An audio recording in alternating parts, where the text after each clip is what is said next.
Pues eso es lo que pone en marcha y lo que le da dinámica a esta vida, a este mundo de cosas, a este sistema caído, pecaminoso y transgresor. Ese es el nefma, esa intención, ánimo, motor que opera adentro en los hijos de la rebeldía. Y aquí me encontré con algo muy interesante. Cuando dice hijos de la rebeldía, esa expresión adivinen a quién se la dijeron por primera vez, para vergüenza del pueblo, a los hijos de Israel. Vamos a ver dónde aparece por primera vez la expresión Bnei Meri. Óigase bien, se dice así en hebreo. Yo sé que a mucha gente a veces, a veces no sé si decir algunas palabras en hebreo, porque yo creo que a veces se pueden producir algunas cosas. No se preocupen las hermanas que se llaman o le dicen Mary, por favor, ¿vale? Que no tiene nada que ver. El nombre Miriam, María, viene del egipcio que significa amada, ¿vale? No es ni siquiera hebreo, es egipcio. Y la palabra Mary, que existe en la lengua hebrea, Mary significa rebelión. Bueno, pero lo voy a explicar. Rebelión es una palabra que se dice muy a la ligera. A ver, Mary viene de la raíz mará, que significa básicamente cambiar lo que Dios ha dicho. Cambiar lo que Dios ha dicho. Óyese bien, esto no tiene otra forma de traducirse. Y efectivamente, la expresión Bnei Meri, o sea, hijos del Meri, es que esta palabra no me atrevería ni a traducirla. Hijos del Meri, o sea, hijos de esa manía de andar cambiando todo lo que Dios dice. ¿Cómo traduzco yo eso en castellano? No lo sé, se me hace difícil. Entonces, ya hemos dicho que Ben en hebreo significa heredero, discípulo, portador. En este caso, hace mucho sentido decir discípulos del Meri. Del Meri, perdón. Vamos a ponerlo con I latina. Discípulos del Meri. ¿Quién es el gran Meri? ¿Quién es el propiciador del Meri por excelencia? El que anda cambiando todo lo que Dios ha dicho. A Satán. ¿Sí o no? Pues eso. Vamos a ver dónde aparece por primera vez en toda la escritura la expresión Bnei Meri. Justamente aparece en el libro de Números. Vamos a ir a Números capítulo 17. Óigase bien. En Números 17 vamos a leer todo el contexto. ¿Cuál es el contexto de Números 17? Estamos hablando de la rebelión de Coré. Nada más y nada menos.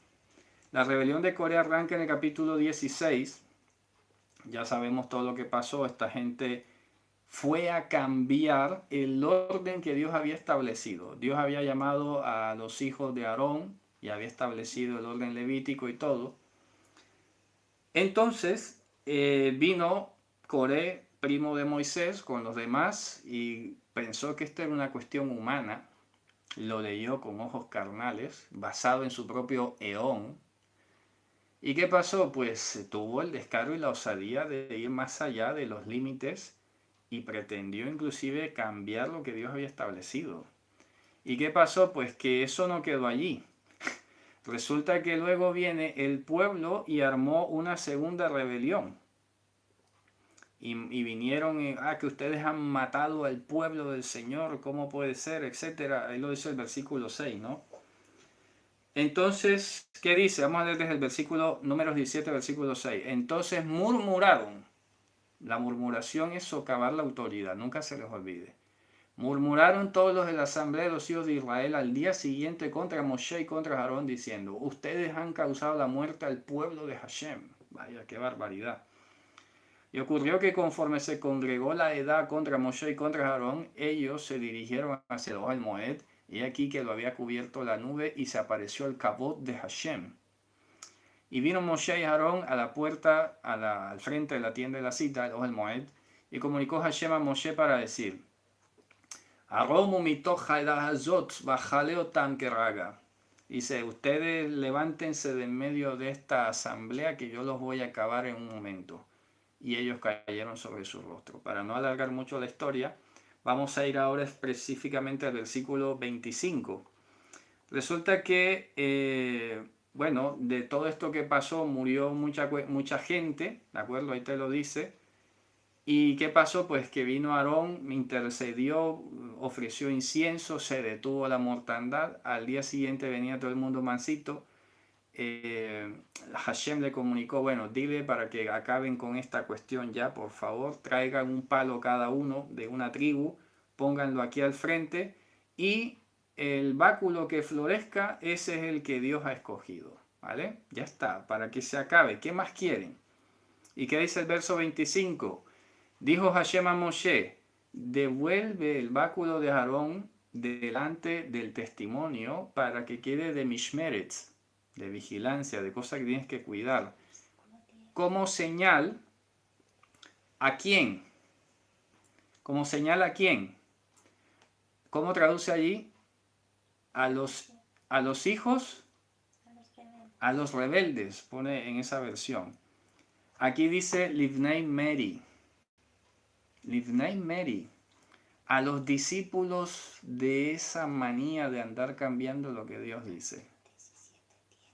Es el 17:10 en las versiones, en algunas versiones castellanas. Es que lo estoy leyendo aquí en hebreo y no me percato de qué versículo es. Me dice aquí mi esposa que es 17:10 en algunas versiones. Revisen allí, por favor. Le dice, ponlo allí frente el edut, frente al testimonio, para que quede de vigilancia por señal, que es un gesto, algo que quiere decir otra cosa, para los hijos de Meri, para los hijos a los discípulos, a todos aquellos que venían siendo discípulos de la rebeldía, del resabio, ¿sabes? De estos que todo lo sabotean, que lo quieren sabotear, que lo quieren cambiar porque nunca nada les parece. Siempre le encuentran alguna pega, algún pero. Nunca están completos. Siempre quieren ser ellos los primeros, los que manden, etcétera, etcétera, etcétera. ¿Y qué dice? Y se acaben las murmuraciones de ellos contra mí. Hashem, ¿de acuerdo? Contra mí, para que no mueran. Interesante, ¿no? Pues resulta que luego encontramos también en Deuteronomio 31:27 la siguiente expresión. Lo que quiero que vayamos dándonos cuenta es que esto que le decían así a los hijos de Israel es que es válido para cualquier humano que tenga esas calidades. ¿Qué dice Deuteronomio 31:27? Dice, porque yo conozco tu Meri. Yo conozco tu Meri.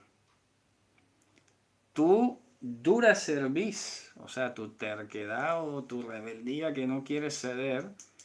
He aquí que todavía yo estoy vivo con ustedes hoy. Ustedes están mamrim, o han sido mamrim con Hashem, y obviamente después de que yo me muera también. Mamrim, o sea, hacedores de Meri. Todo lo están cambiando. Siempre están saboteando. Es que no se sujetan a ninguna autoridad. Esos son, como bien lo dijo Mashiach, ¿no? Se lo dijo a los fariseos. Ustedes son hijos de vuestro padre el diablo, que es el Meri, ¿no? El gran Meri, el gran Mamre, el gran distorsionador, el gran cambiador que quiere borrar y quiere simplemente no sujetarse a nada, ¿no? Luego nos vamos a dar cuenta que es contundente lo que nos dice 1 Samuel 12:15. Vamos a ir a 1 Samuel 12:15 y qué nos dice acerca del Meri. Es muy fuerte lo que dice acerca del Meri. 1 Samuel 12:15, el contexto ya saben, lo de Shaul, etcétera, que le había mandado a acabar con los amalecitas y este no quiso.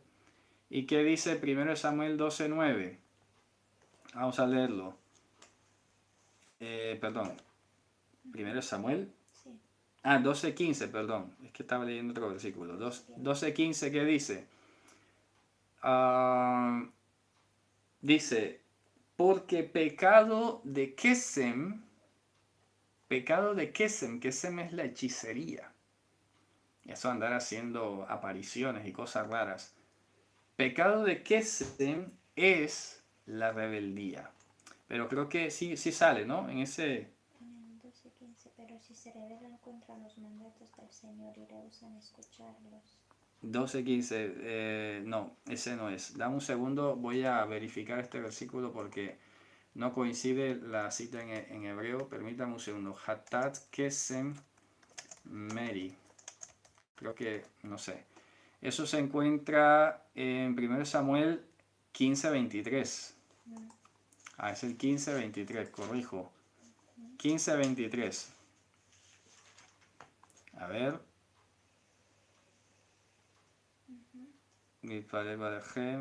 ¿Ese es? Sí, Es que no me coincide aquí, pero debe ser, ¿no? sí.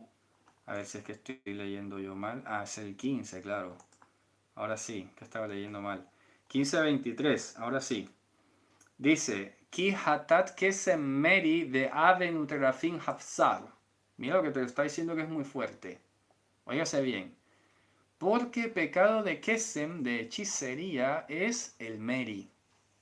Por eso me gusta que aprendamos palabritas como estas en hebreo, porque así me ahorro la traducción. Asumo que ya la hemos entendido, la vuelvo a poner aquí. Meri se le llama a cambiar lo que Dios ha dicho. ¿Ok? Y el ejemplo clarísimo es este de Shaul. Dios le dijo que aniquilara a los amalecitas, no le dio la gana, porque estaba primero su eón. Estaba primero su eón y lo que a Satán le permitía hacer. ¿Y qué dice? Aven y terafim es el porfiar. ¿Qué es Aven? La no Torah. Los terafim son los ídolos. Es el porfiar, el andar llevándole la contraria a Dios. Ya hasta et bar Hashem vaimas melech. Debido a que tú has rehusado, has rechazado la palabra de Hashem, Él te ha relegado de ser rey. Ya está, te rechazó de rey. Pero hay algo más interesante, nos vamos a dar cuenta en Isaías 39, y quiero que esta palabra creo que nunca se nos va a olvidar porque suena bastante familiar, ¿no? Dice Isaías 39 lo siguiente, mira qué interesante, este nombre no desapareció del pueblo de Israel. ¿Qué dice?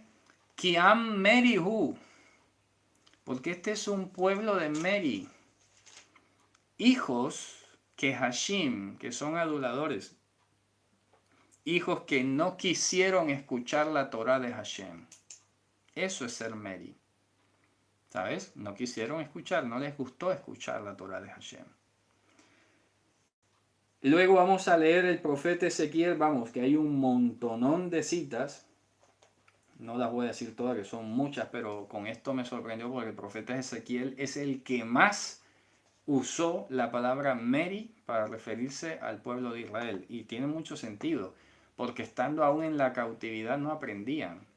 O sea, ya estaban viviendo la mismísima reprensión en pasta y no les entraba, no les parecía nada. Vamos a ver un par de versículos. Vamos a ver Ezequiel capítulo 2 versículos 5 y 6. Ezequiel capítulo 2, ya de entrada, lo primero que le dice es eso, versículos 5 y 6. Hemma im yishmeu vim yahdalu ki beit meri hemma veyad'u ki navi haya betocham. Dice, y ellos si escucharan y si dejaran de hacer lo malo, ¿no? Pero nada, porque ellos son una escuela de Meri, Beit Meri, literalmente sería casa de Meri. Habíamos hablado que casa es como hogar, pero también tiene sentido de escuela.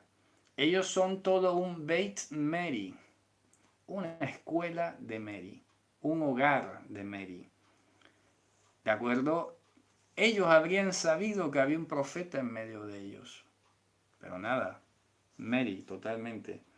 Y el 6 que dice, pero tú, Ben Adam, no temas de ellos y de las palabras de ellos no reacciones, porque cuando ellos te atacan o cuando ellos se burlan de ti, porque ellos son como unos alacranes donde tú estás habitando, de las palabras de ellos no tengas miedo, del rostro de ellos no tengas temor, porque ellos son Beit Meri.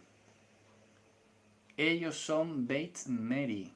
Es que no les va a entrar por la cabeza. Esta gente está gobernada por las tinieblas. Esta gente encaja perfectísimamente dentro de lo que estamos hablando en Efesios. Para que no se piense que es que de pronto los israelitas eran mejor que el resto de los gentiles. ¿Qué va? La misma historia. Lo único es que los israelitas, Dios les decía cada rato y los corregía y volvían y ahí iban.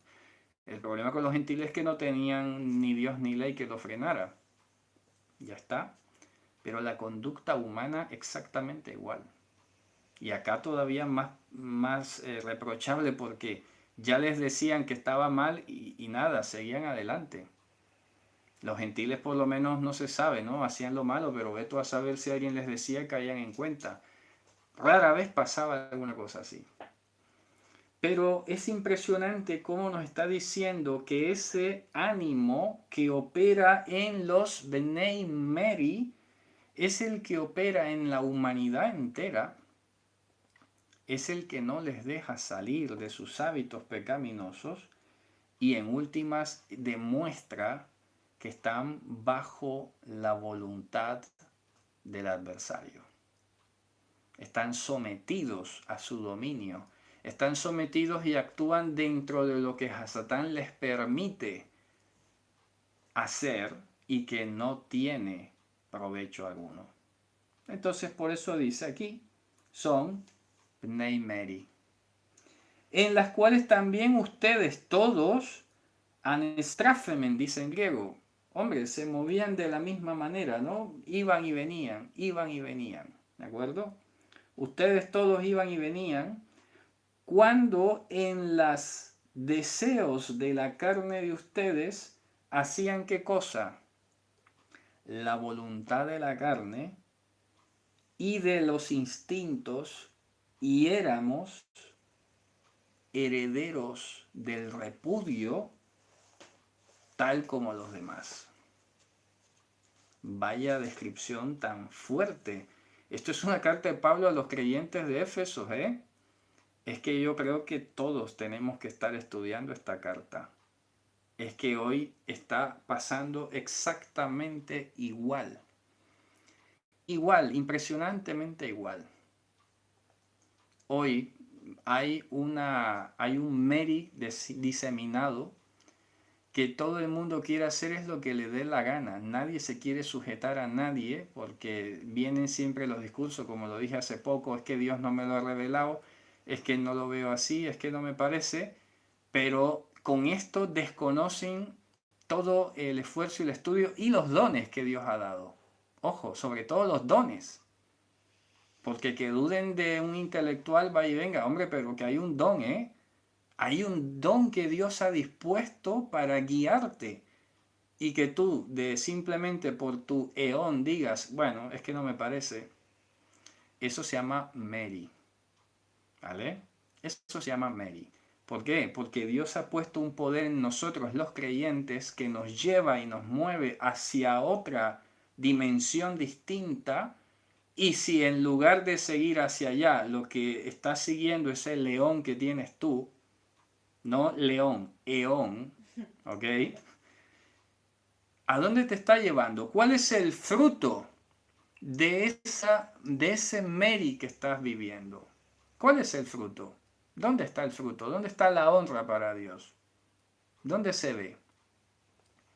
Poco a poco te vas enredando en cosas y en más cosas y en más cosas y te vas hundiendo poco a poco y no te das cuenta por simplemente estar siguiendo ese eón dentro humano pecaminoso que no te está dejando reconocer los dones que Dios ha puesto en medio del pueblo. Óigase bien, que esto es muy fuerte. Y en últimas, tú crees que estás sirviendo a Dios, ¿qué va? Es lo que Hasatán te deja hacer. Por eso hay mucha gente engañada, ¿eh? Por eso hay mucha gente que le está tirando a todo. A mí me sorprende, vamos, que si yo me pusiera todos los días a estar confrontando a cada cosa que veo por allí en las redes sociales, que se me iría el día y no terminaría de estar aclarando cuánta barbaridad se ocurre a la gente decir hoy. ¿Sabes? ¿Por qué? Porque cada uno está siguiendo es su propio eón, su propio instinto, su propia percepción, su propia imaginación. Y no se dejan guiar. Por eso dice el profeta Ezequiel, si ellos por lo menos escucharan, sabrían que Dios había puesto un profeta en medio de ellos. Pero ¿qué va? Nada. No escuchan. Y ya estaba Ezequiel ahí, se murió Ezequiel y esta gente siguió igual. Tuvo Dios que mandar más profetas y a duras penas se hizo algo. Porque definitivamente si Dios no abre el entendimiento es que seguimos muertos en esos delitos, en esa transgresión y en ese estado pecaminoso. Por eso tiene que ser evidente si te percibes como creyente, es que tienes que estar ocupado en romper esos círculos viciosos.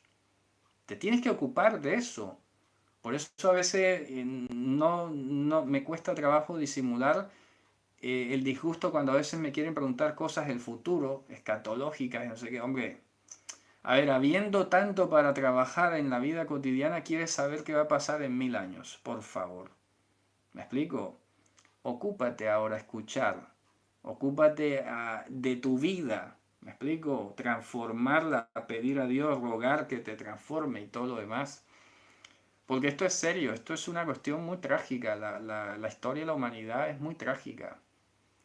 Es un círculo de cosas que no termina en ninguna parte. Solo el poder de Mashiach realmente rompe este círculo, esta cautividad, y hace que ese ánimo y ese eón, ese poder con el que hemos venido a este mundo sea desplazado, sea destronado de su poder, y nosotros empecemos a caminar en una vida nueva. Así que cada día es de victoria, cada día hay que someterlo a Hashem, cada día hay que dar gracias y confesarle, porque la otra opción es lo que dice aquí, a seguir haciendo la voluntad de la carne, de los instintos, y seguir siendo heredero del repudio, lo mismo que los demás. Eso es contundente. Seguir así, vamos,